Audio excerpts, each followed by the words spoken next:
موضوع الدرس في إثبات المعاد وأحوال الأشقياء والسعداء سورة المدثر تفسير ابن كثير. الحمد لله رب العالمين والصلاة والسلام على أشرف الأنبياء وسيد المرسلين سيدنا محمد وعلى آله وأصحابه أجمعين. اللهم صل على سيدنا محمد وعلى آل سيدنا محمد كما صليت على إبراهيم وعلى آل إبراهيم في العالمين إنك حميد مجيد. أعوذ بالله من الشيطان الرجيم. بسم الله الرحمن الرحيم. كل نفس بما كسبت رهينة إلا أصحاب اليمين في جنات يتساءلون عن المجرمين ما سلككم في سقر قالوا لم نك من المصلين ولم نك نطعم المسكين وكنا نخوض مع الخائضين وكنا نكذب بيوم الدين حتى أتانا اليقين فما تنفعهم شفاعة الشافعين فما لهم عن التذكرة معرضين كأنهم حمر مستنفرة فرت من قسورة بل يريد كل امرئ منهم أن يؤتى صحفا منشرة كلا بل لا يخافون الآخرة كلا إنه تذكرة فمن شاء ذكره وما يذكرون إلا أن يشاء الله هو أهل التقوى وأهل المغفرة.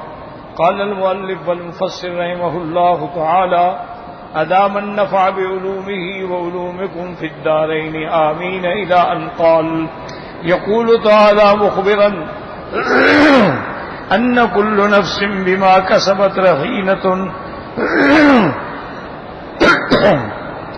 رہینۃ ای معتقلۃ بعملها یوم القیامہ. اب مفسر رحمۃ اللہ علیہ ان آیات کی تفسیر بیان فرماتے ہیں کہ کل نفس بما کسبت رہینۃ. رہینۃ کا معنی یہ ہے کہ ہر انسان اپنے عمل میں بندھا ہوا ہوگا قیامت کے دن. قالہ ابن عباس وغیرہ رضوان اللہ علیہم اجمعین الا اصحاب الیمین، مگر وہ لوگ جن کو نامہ اعمال داہنے ہاتھ میں ملے گا وہ بندھے ہوئے نہیں ہوں گے. فإنہم فی جنات یتساءلون عن المجرمین، وہ جنت کے باغوں میں ہوں گے اور ایک دوسرے سے پوچھتے ہوں گے مجرمین کے بارے میں. یسألون المجرمین وهم فی الغرفات وَأُولَئِكَ فِي الدَّرَكَاتِ قَائِلِينَ لَهُمْ، یعنی وہ مجرمین کے بارے میں پوچھتے ہوں گے حالانکہ وہ جنت کے اونچے درجوں میں ہوں گے، اور کافر اور مجرم جو ہیں وہ جہنم کے نچلے درجے میں ہوں گے. لیکن پھر بھی سوال جواب ہو سکتا ہے اور اللہ کے لیے یہ کوئی بات مشکل نہیں ہے. سب سے بڑا مسئلہ جو ہے نا جی وہ یہی سمجھیں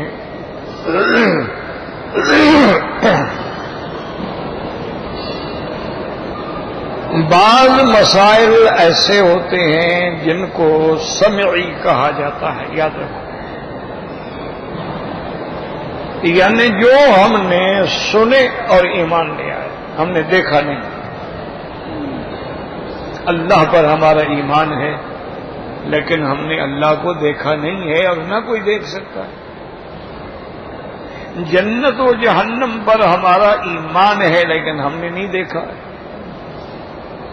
ملائکہ پر ہمارا ایمان ہے لیکن ہم نے نہیں دیکھا. صراط پر ہمارا ایمان ہے لیکن ہم نے نہیں دیکھا. میزان پر ہمارا ایمان ہے لیکن ہم نے نہیں دیکھا. حور عین پر ہمارا ایمان ہے لیکن ہم نے نہیں دیکھا. عذاب قبر پر ہمارا ایمان ہے لیکن ہم نے نہیں دیکھا. تو اس لیے یہ مسائل بصری نہیں ہوتے کہ ہم دیکھیں، یہ سبھی مسائل ہیں کہ اللہ نے قرآن میں اتارے، حضور پاک نے فرمایا، ہم ایمان۔ اور اسی طرح یاد رکھیں کہ بعض مسائل ایسے ہوتے ہیں کہ جن کو انسان کسی حال میں سمجھ ہی نہیں سکتا، وہ ماورائے عقل ہوتے ہیں، خلاف عقل نہیں ہوتے، یعنی وہاں ہماری عقل کی رسائی نہیں ہو سکتی۔ ابھی آپ دیکھ لیں، دنیا میں بھی آپ دیکھیں کئی مسائل ہیں۔ پہلے کوئی تصور کر سکتا تھا کہ بھئی لوہا فضا میں اڑے گا؟ کوئی سوچ ہی نہیں سکتا۔ لوگ تو گاڑی کو بھی نہیں جانتے تھے، جن لوگوں نے ٹرین چلتی ہوئی نہیں دیکھی وہ نہیں جانتے تھے کہ ایسا ہی ہو سکتا ہے کہ ٹرین ہو، انجن ہو، اس کے پیچھے سینکڑوں بندے، ہزاروں بندے بیٹھے ہوں، وہ بھاگ رہی ہو۔ لوگ انہوں نے کار نہیں دیکھی تھی، وہ کار کو بھی نہیں جانتے تھے کہ کار کیا چیز ہے۔ ہم چھوٹے چھوٹے ہوتے تھے، کسی کی گاڑی گزرے تو پیچھے بھاگ پڑتے تھے۔ ہم اس کو پکڑ تھوڑا رہے ہیں یا پکڑ سکتے ہیں، دیکھ رہے ہیں۔ اچھا، مٹی اڑ رہی ہوتی تھی، کچی سڑکیں ہوتی تھی، سارا مٹی مٹی ہو جاتا تھا۔ شوق ابھی یہ کیا چیز ہے جو بھاگ رہی ہے؟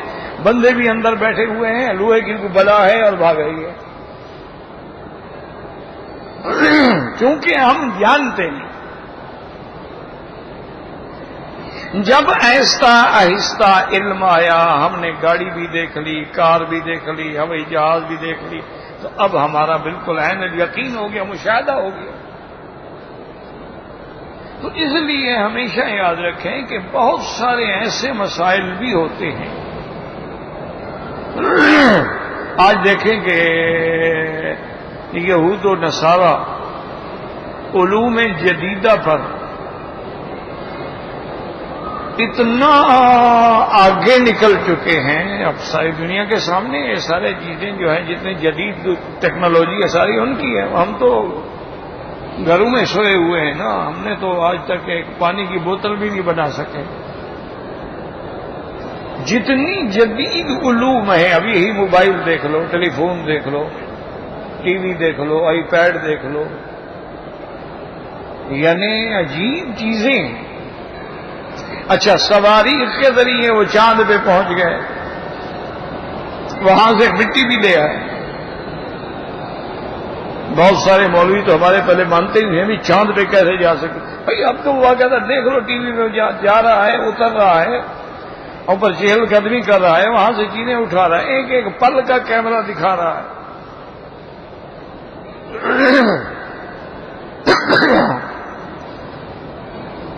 اب انہوں نے کمرشل جہاز، یعنی جو سواریاں لے جانے والے ہیں نا، اب ان کو بھی وہ تیار کر رہے ہیں، ابھی 1 سال میں مارکیٹ میں آ جائیں گے، جو بغیر ڈرائیور کے چلیں گے، بغیر پائلٹ، کوئی پائلٹ۔ اب ایسا تو ہوتا ہے کہ آپ جہاز میں بیٹھے ہیں، جہاز نے اس کو کمپیوٹر پہ سیٹ کر دیا اور اس کے بعد اٹھ کے چلا آیا، جہاز چل رہا۔ لیکن وہ مستقل ایسے ہوں گے کہ ان میں پائلٹ ہوگا ہی نہیں۔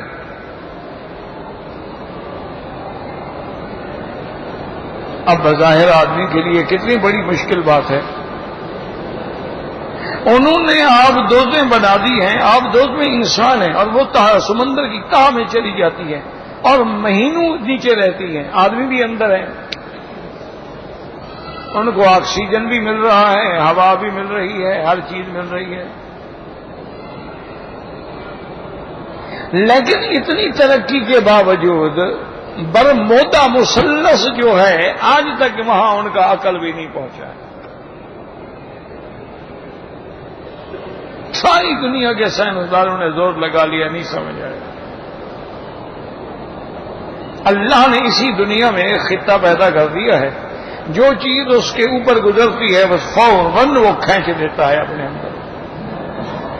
ہوائی جہاز 20,000 فٹ کی بلندی پہ جا رہے فوراً، اور گیا اور غرق ہو گیا۔ کدھر گیا کوئی پتہ نہیں، زور لگا لیا۔ ایسے جہاز تیار کیے کہ جو ہر قسم کے کیمرے سے لیس تھے تاکہ ہر لمحے کی فوٹو لائی جائے، لیکن وہ جہاز بھی گئے، پریشان ہیں کہ کیا بات۔ اچھا، اب ایک اور ان کے لیے مشکل بنی ہوئی ہے کہ جی اڑن تشتریاں ہیں، اڑتی ہیں، پتہ نہیں کیا بلا ہے، وہ آتی ہیں، اڑتی ہیں، چلی جاتی ہیں۔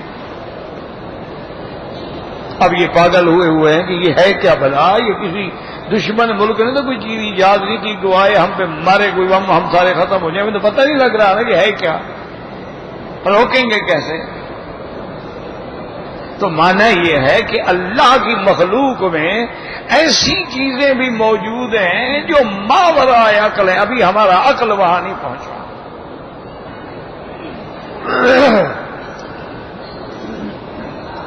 تو اسی لیے جتنا عالم مغیبات ہے، بس موٹی بات یاد رکھو، حضور نے فرمایا بس ہمارا ایمان۔ وجہ کیا ہے؟ حضور سچے، ہمارا نبی سچا، قرآن سچا، خدا سچا، فرشتے سچے۔ جب آپ نے فرما دیا کہ یہ بات ہے بس ٹھیک،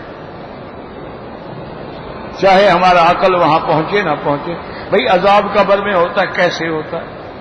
حضور نے فرمایا ہوتا ہے، بس ہمارا ایمان ہوتا ہے، کیونکہ اللہ نے حضور کو عذاب ہوتا ہوا دکھلا دیا ہے، ہمیں تو نہیں دکھلایا۔ اچھا، بہت سارے اولیاء اللہ کو بھی کبھی کبھی کشف کے ذریعے اللہ دکھلا دیتے ہیں، ہمیں تو بہرحال نہیں دیکھا نا جی، لیکن ہمارا ایمان ہے کہ عذاب القبر حق، ہمارا ایمان ہے کہ قبر میں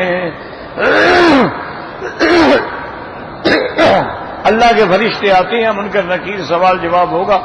اب ہم عقل لڑائیں گی، فرشتے کیسے اندر چلے گئے قبر میں؟ اوپر تو بالکل ہم نے پلستر کر دیا تھا، وہ پلستر تو ٹوٹا نہیں تھا، اندر کیسے چلے گئے؟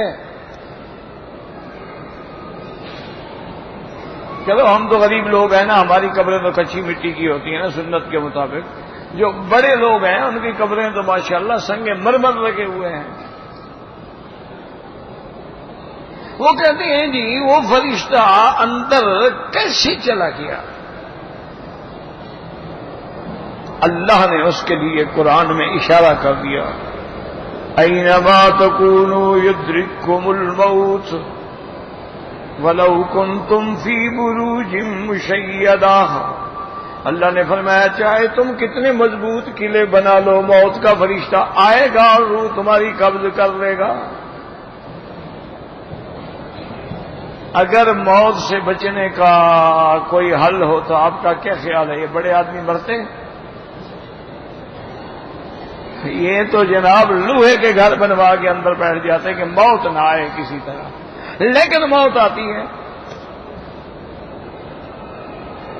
اسی طرح آپ دیکھیں کہ ماں کے پیٹ میں بچہ ہے اور وہ 3 اندھیریوں میں ہے،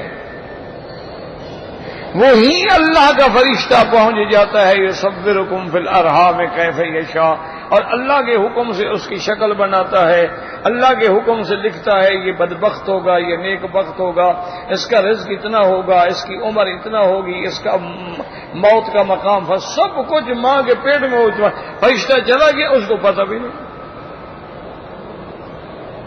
اب ہم کہیں جی فرشتہ کیسے گیا، تو یہاں عقل تو کام نہیں کرے گی۔ سیدہ مریم علیہ السلام کھڑی ہیں، جبریل آتے ہیں اور فنفخنا، پھونک ماری، بس پھونک ماری، منہ کے اندر داخل ہوئی، رحم میں جا کے عیسیٰ علیہ السلام کا پتلا بن گیا۔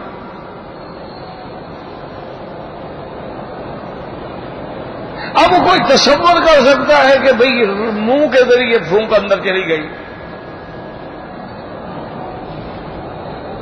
اچھا، ابھی یہ بے انتہا کوشش میں لگے ہوئے ہیں کہ یہ سیارات جو اللہ کا نظام ہے، بھی یہ شمس ہے، قمر ہے، مشتری ہے، زحل ہے، عطارد ہے، تو ابھی تک تو ایسے ایسے سیارات ہیں جہاں ان کا وجود عقل میں نہیں پہنچا ہے۔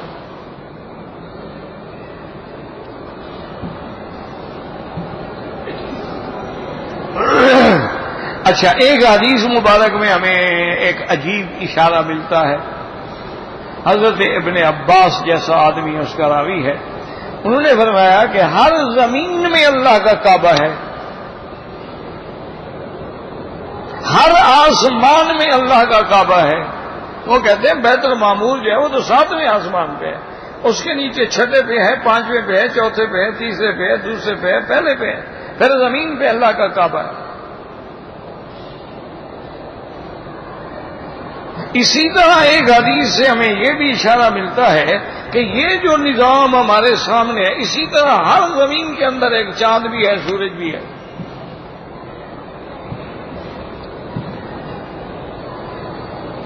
اسی طرح ہمیں اشارہ ملتا ہے کہ بھئی یہ چاند ہمیں نظر آ رہا ہے، یہ سورج نظر آ رہا ہے، ورنہ اسی کہکشاں میں اللہ عالم کتنی چاند ہیں.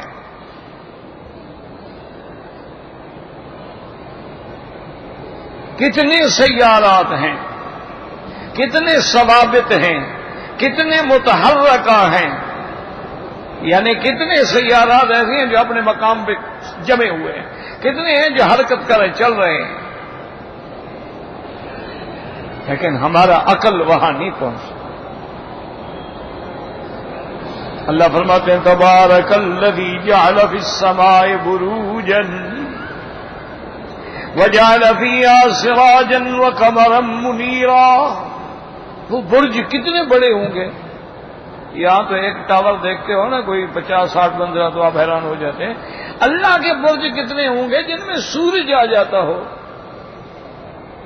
سورج جو ہے وہ تمہاری زمین سے 16 گنا بڑا ہے. یہ جو زمین ہے نا پوری، اس کو 16 سے ضرب دو تو سورج کا قطر نکلے گا. اور اتنا بڑا سورج برج کے اندر ہے تو وہ برج اور ٹاور کتنا بڑا ہوگا. تم تو یہ ٹاور دیکھ کے حیران ہو نا، تم تو ایفل ٹاور دیکھ کے حیران ہو کہ جی پیرس میں 124 منزلہ ٹاور ہے. اچھا، اسی طرح ایک آرکیٹیکٹ نے کینیڈا میں ایک ایسا ٹاور بنایا ہے جو تقریباً 104 منزل ہے. اچھا، وہ ٹاور اس نے ایسا بنایا ہے کہ یوں معلوم ہوتا ہے کہ بس ابھی گر گیا، ابھی گر گیا، ابھی گرے گا. اور اس کے نیچے کھڑے ہوں نا تو آدمی کی چیخیں نکل جاتی ہیں. ہاں بس سالوں سے کھڑا ہے تو گرتا نہیں ہے. اس کی طرح انہوں نے آرکیٹیکٹ نے تکنیک ایسی رکھی ہے. اور یہ بھی شکر کرو یہ جتنے کام ہیں نا سب مسلمانوں نے کیے ہیں، کافر اب بھی نہیں کر سکتے. وہ شکاگو میں جو سب سے بڑا ٹاور ہے نا 104 منزلہ، وہ ایک بنگالی آرکیٹیکٹ نے بنایا ہے. اس کا نام تھا ضیاء الرحمان. وہ بنگال بنگلہ دیش کا جو غریب ملک ہے اس نے بنا کے دیا ان کو.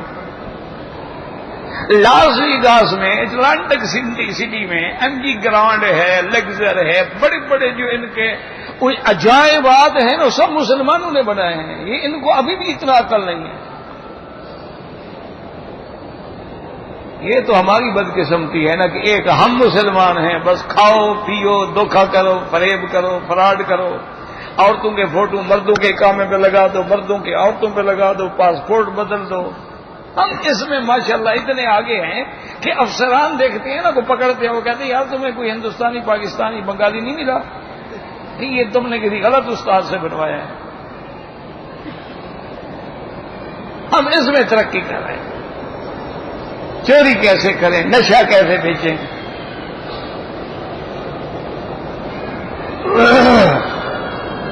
پیسے آ جائیں تو پھر کسی لڑکی کو اغوا کیسے کریں، قتل کیسے کریں، نہ آئیں تو ڈاکہ کیسے ماریں، موبائل کیسے چھینیں.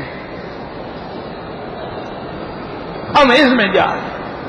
انا للہ و انا الیہ راجعون. مسجدوں میں جا کے آج میں پڑھ رہا تھا، مسجد میں ایک مولوی صاحب بیچارے قاری صاحب پڑھا رہے تھے، مسجد میں بدبخت نے داخل ہو کے ان کو گولی ماری.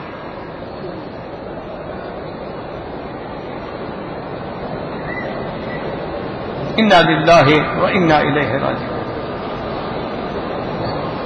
لیکن یاد رکھیں کہ یہ سارا جو عالم مغیب یہ ساری بحث میں نے کیوں کی ہے؟ اس لیے کی ہے کہ بھی جہنمی جہنم میں ہوں گے، تو جہنم میں آگ ہے کہ نہیں ہے؟ جہنم ہے کیا؟ آگ ہے نا، نارن حامیہ ہے نا۔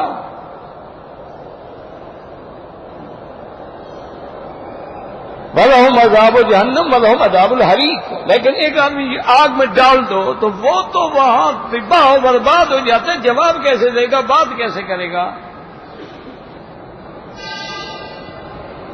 یہاں کسی کو آگ میں ڈال کے دیکھ لو نا، اس کو تو اپنی پڑی ہوگی، صرف کپڑے کو آگ لگ جائے تو ہوش بھول جائے گا۔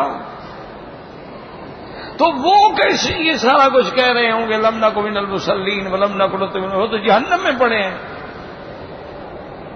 ان سے کیسے پوچھا جا رہا ہے؟ وہ باتیں کیسے کر رہے ہیں؟ جل بھی رہے ہیں، باتیں بھی کر رہے ہیں۔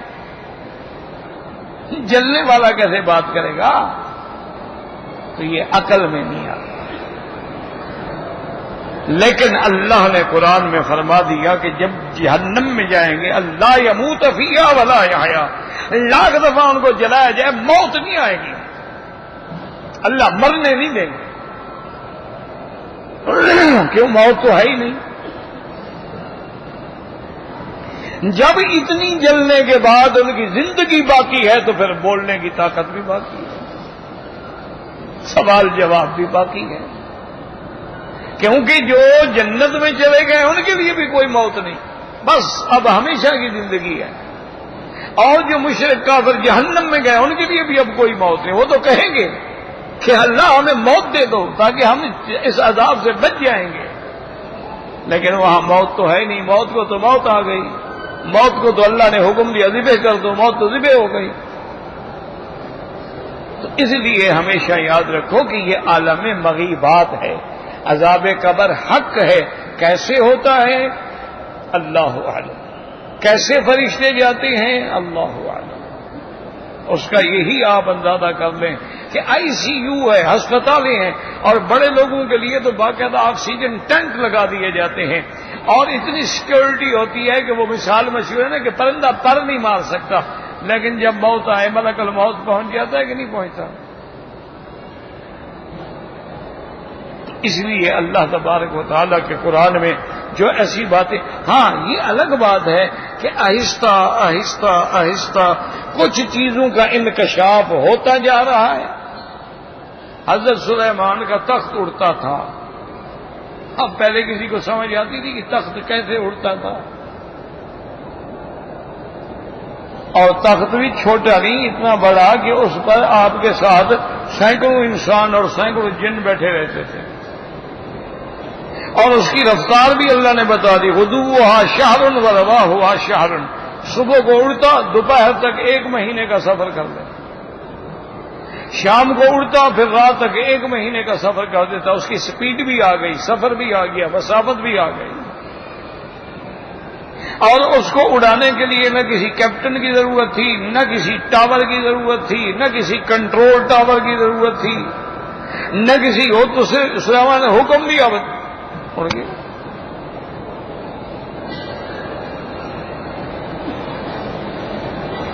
جہاں حکم دیا اتر گیا۔ یہ چیزیں آپ کی سمجھ میں نہیں آتی ہیں، لیکن اب جب ہوائی جہاز بن گئے تو اب بندہ کہتے ہیں ہاں یار پھر ٹھیک ہے، پھر سلیمان اگر انسانوں کا بنایا ہوا ہوائی جہاز اڑ سکتا ہے تو اللہ کا بنایا ہوا نہیں اڑ سکتا؟ بھائی بات ٹھیک ہے، سلیمان علیہ السلام کا قصہ ٹھیک ہے۔ اب آتا ہے کہ ہدہد نے آگے بات کی۔ اب جب یہاں ہم دیکھتے ہیں کہ طوطوں کو انہوں نے ایسا سکھایا ہوا ہے کہ وہ جناب ہر بات کرتا ہے۔ اچھا، ہمارے اپنے جامعہ اشرفیہ لاہور میں جو بہت بڑا جامعہ ہے ماشاءاللہ، اس میں ایک طوطا تھا، وہ ماشاءاللہ پوری سورۃ یاسین پڑھ جاتے۔ امام حرم حضرت شیخ سبیل اللہ ان کو صحت و عافیت عطا فرمائے، وہ جب وہاں تشریف لے گئے تو جامعہ والوں نے کہا کہ حضرت ہمارا پہلے ایک چھوٹا طالب العلم ہے، اس کا سبق سن لیں آپ۔ تو آپ نے سمجھا کہ کوئی چھوٹا بچہ ہوگا، وہ طوطا لے آئے، کہا کہ جی یہ ہماری جامعہ کا طالب ہے، اس کا سبق سنیں۔ اب جناب طوطا یاسین پڑھ رہا ہے اور امام صاحب حیرت میں دنگ بیٹھے ہوئے۔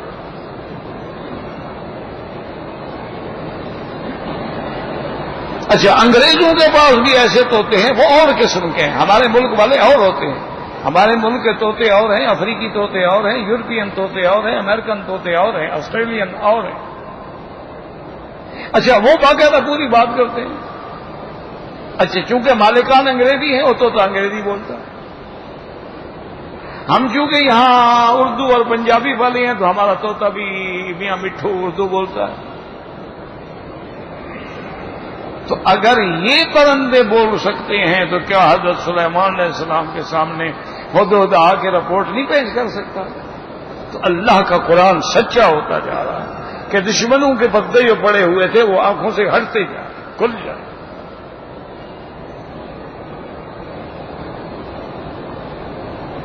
کہ اتنی دور کی مسافت اللہ فرماتے ہیں ہم قیامت میں تیری آنکھیں کھول دیں گے۔ فَكَشَفْنَا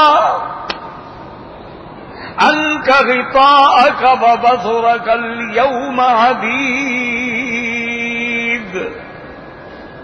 اللہ فرمائے کہ اس دن سب پردے اڑ جائیں گے، تیری نظر تیز ہو جائے گی، تمہیں سب کچھ سامنے نظر آ رہا ہوگا۔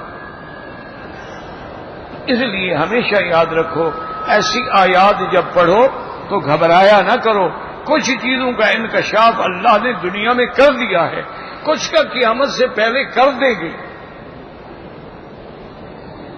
اور اگر نہ بھی ہو تو ہمارا ایمان ہے۔ اس لیے ایمان ہے کہ قال رسول اللہ صلی اللہ علیہ وسلم، بس حضور نے فرما دیا، جب حضور پر ایمان تو حضور کی ہر بات پر ایمان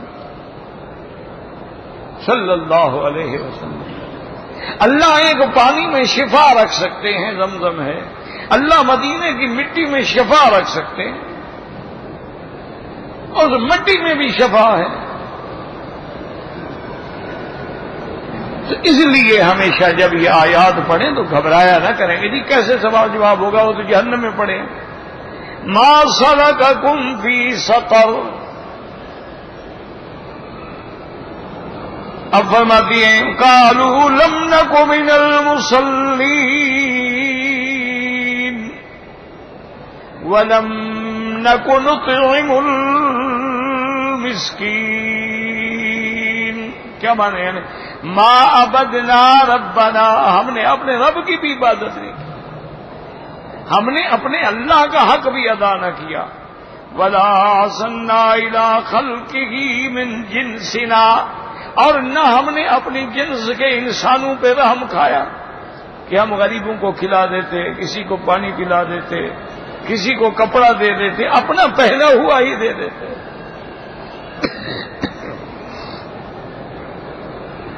وَكُنَّا نَخُوضُ مَعَ الْخَائِضِينَ أَيْ نَتَكَلَّمُ فِيمَا لَا نَعْلَمُ، اور ہم ایسے باتیں بنائے جاتے تھے جو علم بھی نہیں، بس لوگ کہہ رہے ہیں تو ہم بھی کہہ رہے ہیں۔ وَقَالَ قَتَادَةُ كُلَّمَا غَوَا غَاوٍ غَوَيْنَا مَعَهُ، حضرت قتادہ فرماتی ہیں اس کا ترجمہ یہ ہے کہ جب بھی کوئی گمراہ ہمیں ملتا ہم اس کے ساتھ ہو جاتے، ہم بھی گمراہ ہو جاتے۔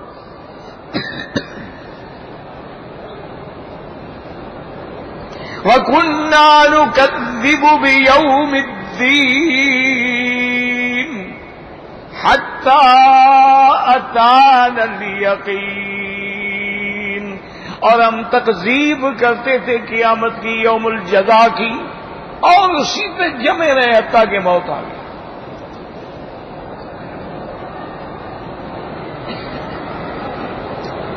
قولی تعالی وَاعْبُدْ رَبَّكَ حَتَّى يَأْتِيَكَ الْيَقِينُ، یقین مانا موت۔ وقال رسول اللہ صلی اللہ علیہ عثمان مظلوم فقد جاء الیقین من ربی، اسی لیے حدیث پاک میں آتا ہے کہ میرے آقا نے رحمت دو عالم نے فرمایا کہ عثمان بن مظعون جو ہے اس کو آیا یقین اپنے رب کی طرف سے، یعنی موت۔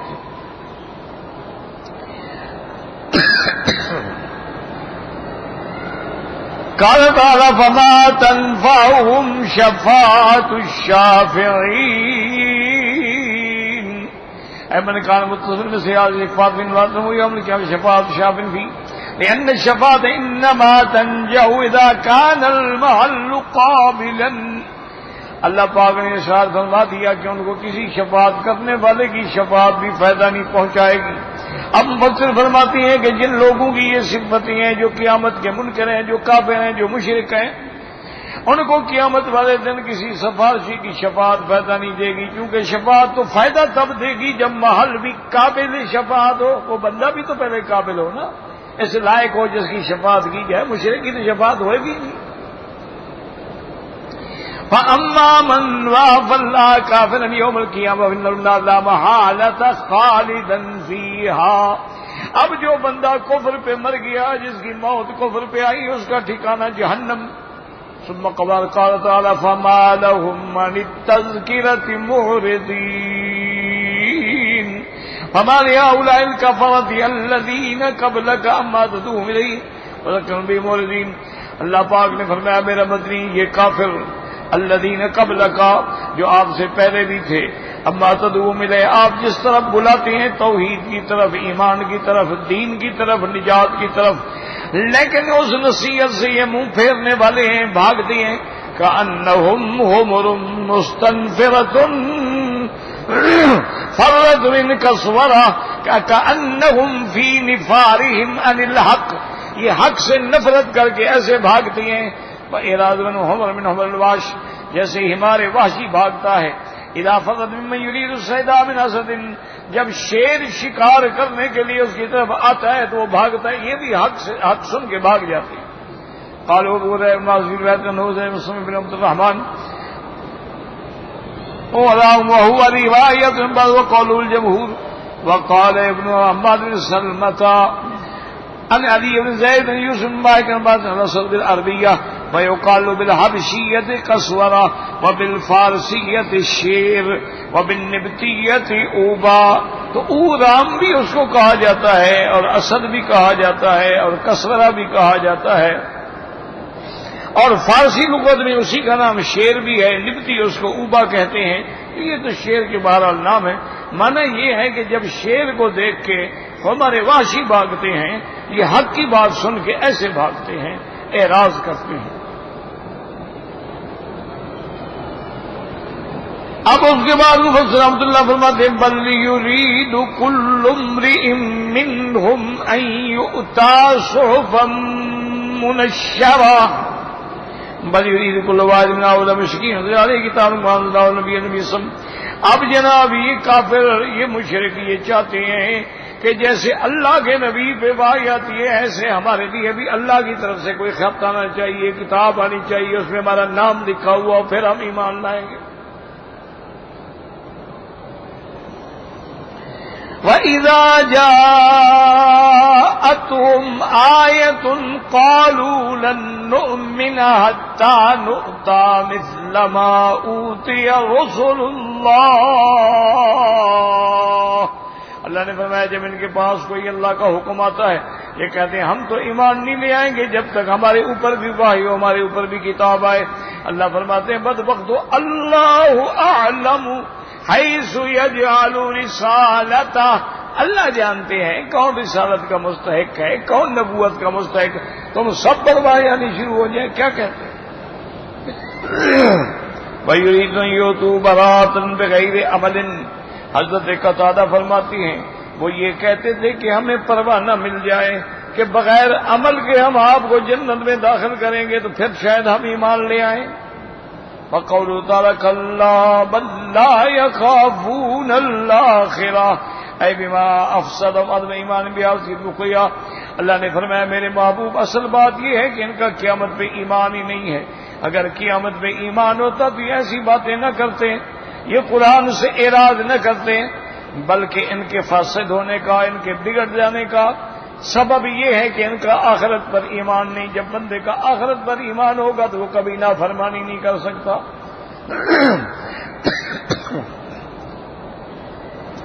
ثم قال تعالی کلا انہ تذکرہ اے حقا ان القرآن تذکرۃ، قرآن ایک نصیحت ہے، فمن شاء ذکرہ، جو چاہے اس نصیحت کو قبول کرے، وما يذكرون الا ان يشاء اللہ، اور یہ نصیحت نہیں قبول کر سکتے مگر جب تک اللہ نہ چاہے۔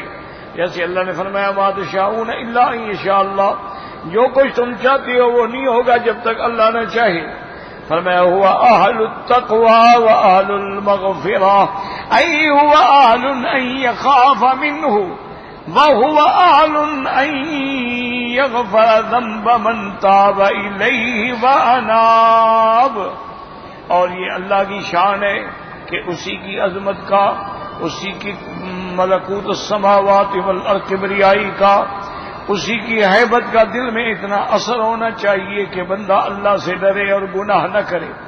اور وہ اسی ذات اس کی قابل ہے کہ جب بندہ توبہ کرتا ہے، رجوع کرتا ہے، تو اللہ اس کے گناہ بخشنے والا بھی وہی ہے. یعنی ڈر بھی اسی سے ہو اور بخشنے کی امید بھی اسی پہ ہو. اسی کو کہتے ہیں الایمان بین الخوف والرجاء. ایمان جو ہے خوف و رجا کے درمیان میں، ڈر بھی ہو امید بھی. صرف ڈر ہو اور امید نہ ہو پھر بھی مسلمان نہیں ہوتا، اور صرف امید ہو اور اللہ کا ڈر نہ ہو پھر بھی بندہ مسلمان. ایمان اسی کا نام ہے کہ اللہ کی رحمت پہ 100% یقین ہے، لیکن اللہ تعالی کے عذاب سے بھی ڈر. اس کی ایک مثال سمجھ لیں تاکہ بات آپ کو سمجھ آ جائے، اللہ کرے.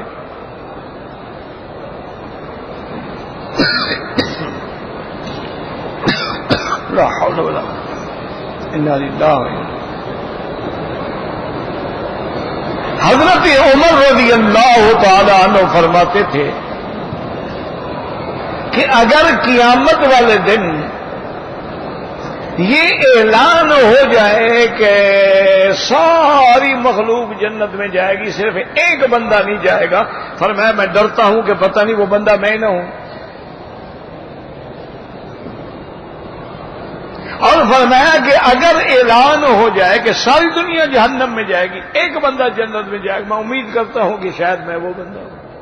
یعنی خوف اتنا پکا اور ایمان بھی اتنا پکا، یقین بھی اتنا پکا ہے اللہ کی رحمت پر، اور اللہ کا خوف بھی دل میں اتنا جاگزی ہے کہ رات ہے، دن ہے، اندھیرا ہے، پردہ ہے، پھر بھی گناہ نہیں کرتا. قال معاذ اللہ انہ ربی احسن مثوائی انہ لا یفلح الظالمون.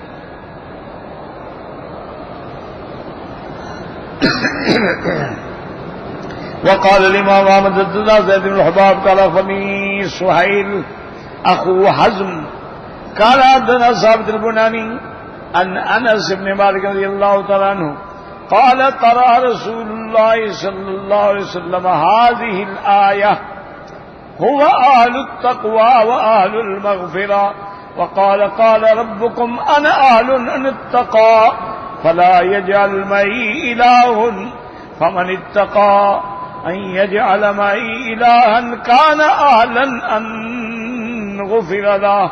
اس حدیث میں ہے کہ حضور پاک نے فرمایا،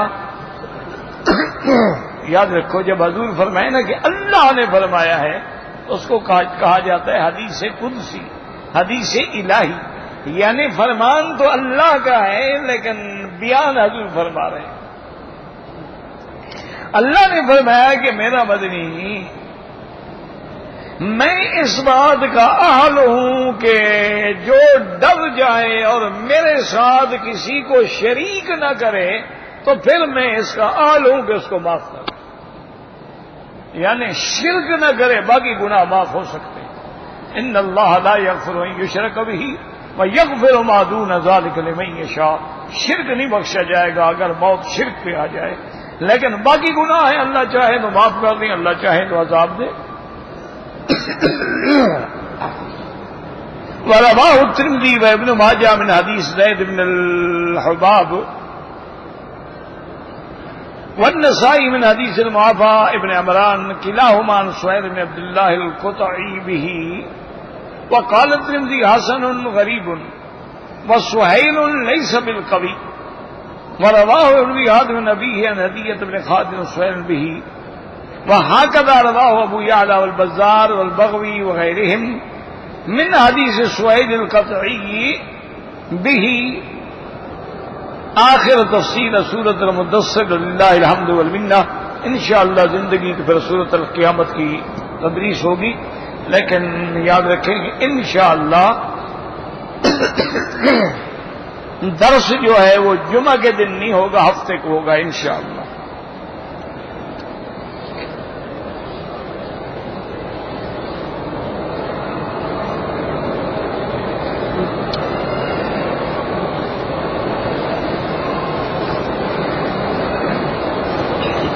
کہتے ہیں جی کہ ایک آدمی نے عمرہ کیا، عمرے کے طواف کے دوران میں اس کو شک پڑ گیا ہے کہ شاید میں نے ایک چکر کم کیا، یعنی 7 کے بجائے میں نے 6 چکر لگا، لیکن صفا مروہ بھی دوڑ لی، بال بھی کٹوا لیے، عمرے سے بھی فارغ ہو گیا۔ اب اس کو شک ہے تو کیا کرے؟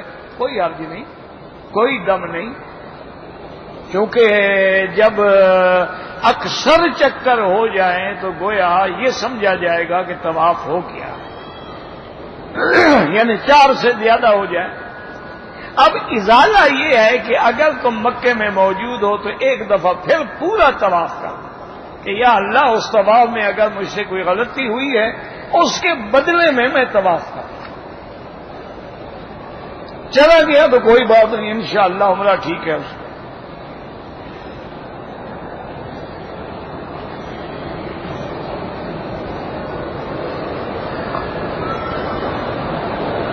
کہتے ہیں جی کہ اگر آدمی پاکستان سے آیا ہے، احرام باندھا ہوا ہے، تھکا ہوا ہے، 2-4 گھنٹے لیٹ جائے، بعد میں عمرہ کرے، کوئی حرج نہیں، بالکل کوئی منع نہیں۔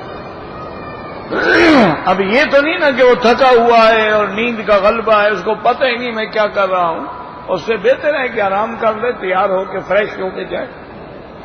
ہاں اگر وہ ٹھیک ہے، تھکاوٹ نہیں ہے، تو پھر افضل یہی ہے کہ پہلے عمرہ کرے۔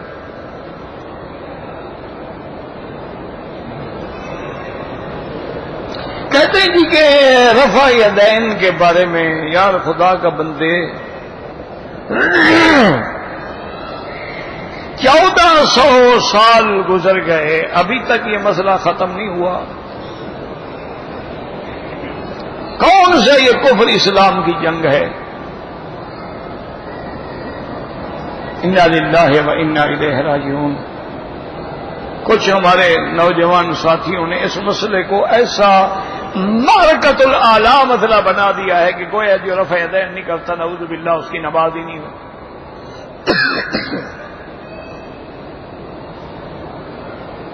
یہ بالکل غلط بات ہے۔ جو لوگ رفع یدین کر کے نماز پڑھتے ہیں ان پر کبھی اعتراض نہ کرو، ہم نہیں اعتراض کرتے، نہ ہم ان کو برا سمجھتے ہیں، لیکن جو لوگ رفع یدین نہیں کرتے ہیں تم بھی ان کو خدا کے لیے معاف کرو، ان کے پاس بھی تو قرآن ہے اور احادیث ہیں۔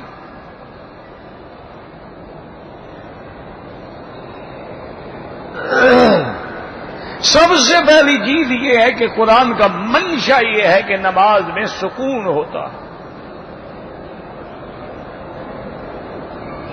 اور دوسری ایک حدیث نہیں کئی حدیثیں ہیں، حضرت ابن عمر سے ہے، حضرت عبداللہ بن مسعود سے ہے، حضرت علی سے ہے،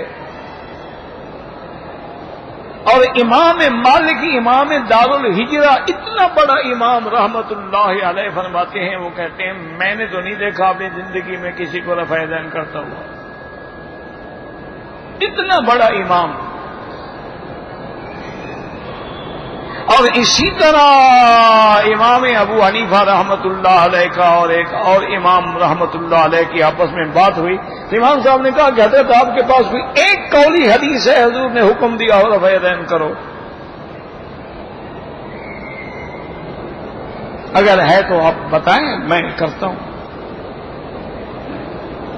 اور قولی اور فعلی کا جب آپس میں ٹکراؤ ہوگا ترجیح قولی کو ہوتی ہے، ہمیشہ یاد رکھو، کیونکہ فعلی جو ہے وہ جواز کے لیے ہوتی ہے۔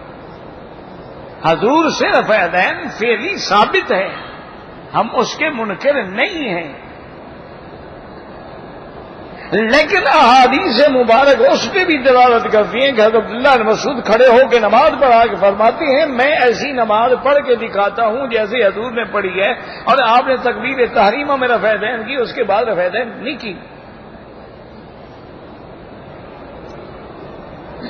تو اس لیے اس مسئلے کو اتنی بڑی اہمیت دینا، اور لڑائیاں اور جھگڑے اور فساد، اشتہارات اور انعامات اور مناظرات اور اس کے اوپر مقالات اور محاضرات، مجھے تو آج تک سمجھ نہیں آئی بھائی۔ حالانکہ ایک صحیح حدیث میں اس کے حضور کی منع بھی آئی ہے کہ مالی اواکم رافعی ایدیکم، کیوں ہاتھ اٹھاتے ہو؟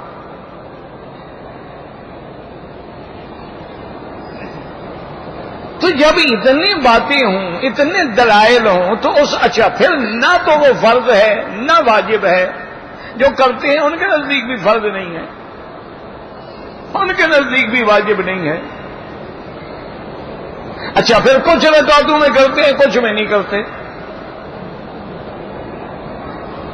تو اس لیے لڑائی جھگڑا نہ کریں۔ جو رفع یدین کرتے ہیں الحمدللہ ان کی نمازیں بھی درست ہیں، اللہ ان کو مبارک فرمائے، اور جو نہیں کرتے ہیں الحمدللہ ان کے پاس بھی احادیث ہیں، ایک نہیں کئی احادیث ہیں، پھر ان کے ساتھ خلفائے راشدین کا عمل ہے۔ پھر سب سے بڑے راوی عبداللہ ابن عمر ہیں، اور وہ خود نہیں کرتے تھے۔ جب راوی اپنی اس روایت پہ عمل نہ کرے، مانا وہ عمل ختم ہو گیا، یعنی پہلے تھا بعد میں نہیں ہے۔ تو اس لیے اس میں خدا کے لیے حضور کی امت کو معاف کر دو۔ یہ کوئی ایسے مسئلے نہیں ہے کہ ہم اس پر اپنا دماغ کو، اپنی طاقتوں کو، اپنی علمی قوتوں کو صرف کریں کہ کبھی اس پہ ہم لڑ رہے ہیں، کبھی کتنی ٹانگیں کھولیں کتنی نہ کھولیں، کبھی کہاں ہاتھ باندھیں کہاں نہ باندھیں، کبھی نماز میں ٹوپی پہنیں یا نہ پہنیں۔ خدا کا خوف کرو یار۔ کفر اسلام کو مٹا رہا ہے، کفر دوسرا قرآن چھپا رہا ہے، کفر صحابہ اہل بیت کے دشمن پیدا کر کے آپس میں لڑا رہا ہے، کفر ہمارے درمیان میں خون ریزیاں کرا رہا ہے، اور ہم اس جھگڑے میں پڑے ہوئے ہیں۔ کبھی بھی نہیں سنیں گے آپ نے ان نوجوانوں نے کبھی کسی باطل فرقے کے خلاف تقریر کی ہو، کبھی انہوں نے شیعہ کے ساتھ بیٹھ کے مناظرہ کیا ہو، کبھی انہوں نے قادیانیوں کے خلاف بیٹھ کے مناظرہ کیا ہو، یا مکالمہ یا محاضرہ یا کوئی مقالہ لکھا ہو، کوئی ایک آدھے مولوی نے لکھ دیا ہوگا اللہ عالم، ورنہ یہ نہیں۔ یعنی اس کو انہوں نے اپنا اوڑھنا بچھونا نہیں بنایا۔ جو مسجد میں آ رہے ہیں، نماز پڑھ رہے ہیں، خدا کا شکر کرو۔ کفر پھیلانے کے لیے ہر جگہ انٹرنیٹ ہے، اپنا یوٹیوب ہے، اس فیس بک ہے، ٹویٹر ہے، کمپیوٹر ہے، انٹرنیٹ ہے، اور حق کہنے کے لیے تو چند مولوی ہیں بیچارے جو مسجدوں میں اور ممبروں پہ اور جمعہ کے دن اور عیدین کے دن بیٹھ کے تقریریں کرتے ہیں، جن کی آواز 400 آدمی بھی نہیں سنتا ہوگا۔ تو ان کو بھی ہم لڑاتے رہیں تو نتیجہ کیا نکلے گا؟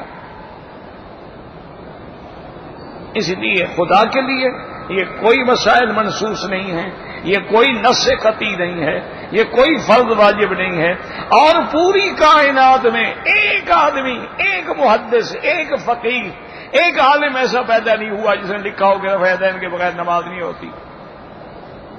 اگر ہے تو اس کا حوالہ دے دیں ٹھنڈے دل سے کہ جی یہ دیکھیں امام بخاری نے لکھا ہے جو رفع یدین نہ کرے نماز نہیں ہوتی۔ ایک ہے رفع یدین کرو، ایک ہے کہ نہ کرنے والے کی نماز نہیں ہوتی۔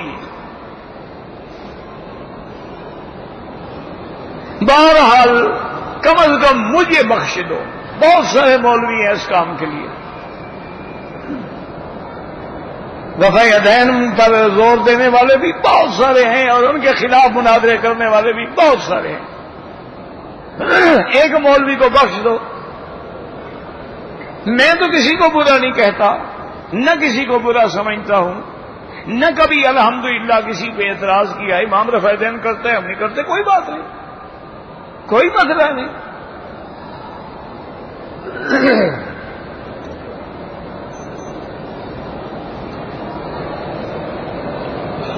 دیکھو نا، نماز ہمیں کس نے سکھائی ہے؟ حضور پاک نے. نماز کس نے سکھائی ہے؟ صلی اللہ علیہ وسلم. آپ نے صحابی کو سکھایا نا کہ اذا کبر فکبروا، جب امام تکبیر کہے تو تم بھی کہو اللہ اکبر. اور فرمایا اذا رکع فرکعوا، جب وہ رکوع کرے تم بھی رکوع کرو. آپ نے فرمایا جب وہ سجدہ کرے تم بھی سجدہ کرو، اور جب وہ پڑھے تم چپ رہو. وہاں سکھایا آپ نے کہ جب وہ رفع یدین کرے تو تم بھی رفع یدین کرو. اگر ہے حدیث میں میرے آنکھوں پر،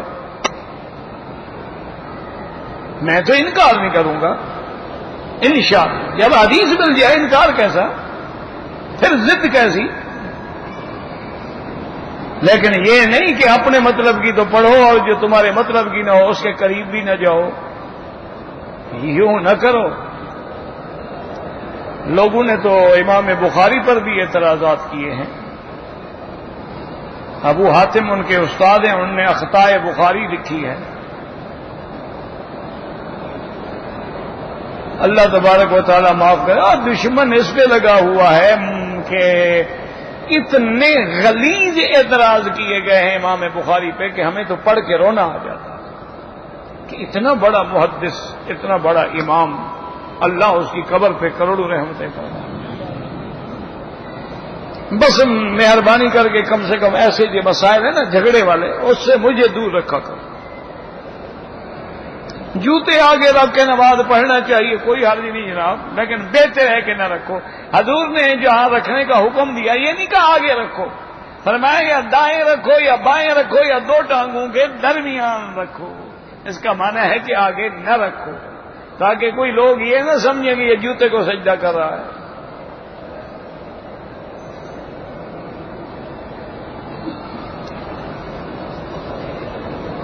کہتے جی ہندو شیعہ کے نزدیک جو ہے عورت سے مصافحہ کرنا جائز ہے، اور عورت کی اجازت ہو تو اس کو الٹا طریقے سے بھی استعمال کیا جا سکتا ہے. تو ہمیں کیا لعنت ہو، ہم ہندو پر بھی اور ایسے کرنے والوں پر بھی لعنت بھیجتے ہیں. حضور نے فرمایا من اتا فی دبر امرأۃ، اس پہ لعنت ہے. ہم تو ہم لعنت بھیجتے ہیں، ہمیں کیوں بتاتے ہو بھائی؟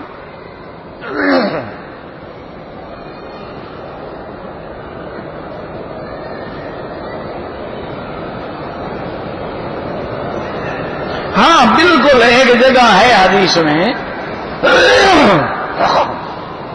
کہ ایک آدمی بڑی جنگ لڑ رہا تھا. صحابی کہہ رہے واہ واہ واہ واہ ماشاء اللہ، بھی آج تو یہ جنت لے گیا. حضور نے فرمایا تمہیں کیا پتا ہے، مجھے دکھایا گیا ہے کہ اس کے اوپر جہنم کی آگ جل رہی ہے.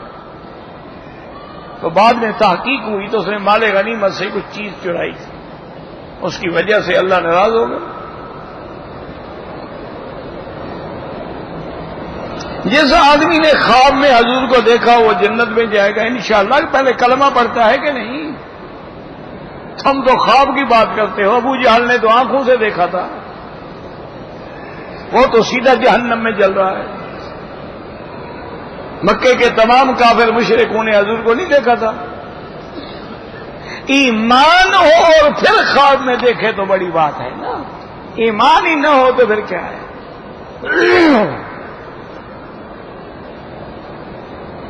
3 مہینے سے گھر بیٹھا ہوں، وظیفہ کام نہیں ملتا، استغفار پڑھو. 2 رکعت نماز صلاۃ الحاجہ کی نیت سے پڑھ کے روز دعا مانگو اللہ سے، اللہ رزق دیں گے. اگر کسی کی ہوا خارج ہو جائے اس کو وضو کرنا ہوگا، استنجا نہیں. استنجا تب ہوتا ہے جب کوئی چیز بھی ساتھ خارج ہو.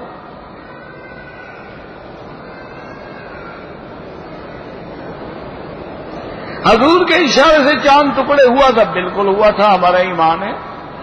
آپ کا موجودہ شق القمر یعنی احادیث سے ثابت ہے، قرآن سے ثابت ہے. میں نے جب داڑھی رکھی ہوئی ہے تو مجھے کوئی جاتا ہوں تو سب مجھے تنگ کرتے ہیں. اسی لیے اچھی بات ہے نا, جتنا وہ تمہیں تنگ کریں گے تمہارے درجے بلند ہوں گے, ان پہ لعنتیں پڑیں گی. تم تو خوش ہونا چاہیے کہ لوگوں کی مخالفت کے باوجود حضور کی سنت پہ چل رہے ہو. یہی تو ایمان ہے کہ لوگ گالیاں دیں, لوگ کانٹے راستے میں بچھائیں, لوگ انگاروں پہ لٹائیں اور بلال کہے احدن احدن احدن. یہی تو دین ہے. تم تو خوش قسمت ہو. تو اور داڑھی لمبی کرو, جتنا وہ جلتے ہیں جلنے دو بدبختوں کو. اور ان کو یہ بھی بتلا دو سنت رسول پر جو اعتراض کرتا ہے وہ کافر ہو جاتا ہے, اس کا نکاح بھی ختم ہو جاتا ہے.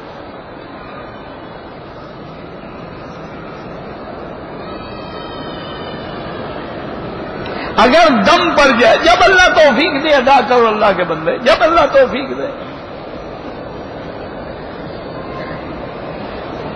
پھوپھی کی سوتیلی پوتی سے آج ہی نکاح ہو سکتا ہے. اب ایسے ایسے رشتے لکھتے ہیں ہمارے عقل میں بھی نہیں آتے, ہم کیا کریں. اندازے سے مسئلہ بتا دیتے ہیں.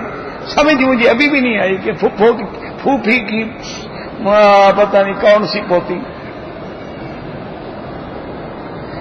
ایک آدمی کی والدہ اللہ شفا عطا فرمائے, ایک آدمی حج پہ آنا چاہتا ہے, اللہ سب کو نصیب فرمائے. میری خالہ داد بہن کا آپریشن اللہ شفا عطا فرمائے. حضرت عمر کی شہادت کے بعد ام کلثوم کا نکاح کس سے ہوا اللہ عالم. حضرت عمر کا نکاح تو ہوا ہے, آپ کے بعد کس سے ہوا اللہ جانتا ہے. جس چیز کا پتہ نہ ہو میں کیسے بتا دوں.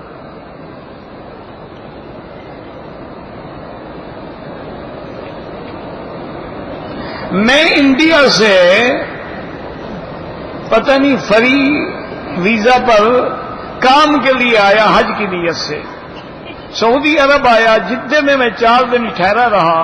پھر میں نے جدے سے احرام بند کے حج کے لیے روانہ ہوا. ٹھیک ہے, کوئی بات نہیں, ٹھیک ہو گیا. میرے والد بیمار ہیں, اللہ ہر بیمار کو شفا عطا فرما. اللہم اشفنا واشف مرضانا ومرضى المسلمین.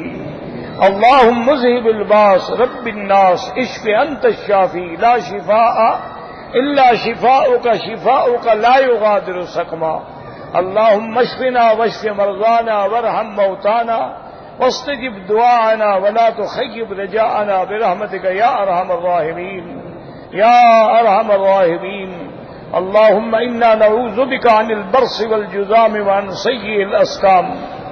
اللهم اجعل لنا وللمسلمين من كل هم فرجا ومن كل ضيق مخرجا ومن كل بلاء عافيا. اللهم يسر أمورنا وأمور أولادنا وأخواننا وأصحابنا وأمور من أوصانا واستوصانا وأمور المسلمين برحمتك يا أرحم الراحمين. ربنا آتنا في الدنيا حسنة وفي الآخرة حسنة فقنا عذاب النار. صلى الله تعالى على خير خلقه سيدنا محمد وعلى آله وصحبه أجمعين. اللهم صل على سيدنا محمد وعلى آل سيدنا محمد وبارك وسلم. وہ ٹھیک ہے وہ پجامہ, لیکن نیچے جو ہے نا وہ یہاں تک آ جاتا ہے. یہ ہے 20, اس کے بعد کیا نمبر ہوتا ہے؟ 18 ہوتا ہے, وہ چھوٹا ہوگا. نہیں 18, 20 سے اوپر کوئی نہیں ہوتا, وہ بڑا ہوگا. یار 20 کے بعد ہے کیا نمبر؟ 20 کے بعد 21 ہے, 22 ہے. 22 دے دے بس, ٹھیک ہے. میڈیم ہو اور 22 ہو تو ٹھیک ہے, پھر پورا ہوگا.